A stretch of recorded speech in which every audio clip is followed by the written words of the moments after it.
सिद्धांत गुरुत्वाकर्षण चा सिद्धांत. ओके, ध्यानात ठेवा.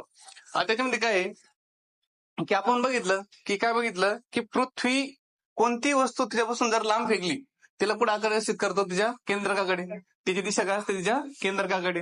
आपण बघितलं की ही पृथ्वी कोणती वस्तूवर फेका ती नेहमी कुठे येणार आहे, टुवर्ड द सेंटर. इकडे फेका टुवर्ड द सेंटर, इकडे फेका टुवर्ड द सेंटर, आणि इकडे फेका तरी पण टुवर्ड द सेंटर. ओके, बरोबर आहे की नाही. तर न्यूटन अजून एक सांगितलं, हे जे गुरुत्वाकर्षण बल आहे हे फक्त पृथ्वीमध्येच एक, मग नाही, सूर्य पण पृथ्वीला ओढतो, बरोबर नाही. पृथ्वी चंद्राला पण ओढते, चंद्र पण आपल्याला तिच्याकडे ओढतो, बरोबर नाही. म्हणजे विश्वातल्या प्रत्येक वस्तूमध्ये हे काय, जे गुरुत्वाकर्षण बल ते काय प्रेझेंट आहे. ओके, त्याच्यावरून त्याने एक सिद्धांत दिला बघा आपल्याला. सिद्धांत काय होता, त्यांना कन्सिडर करा का हे दोन बॉडीज, ह्या दोन काय बॉडीज,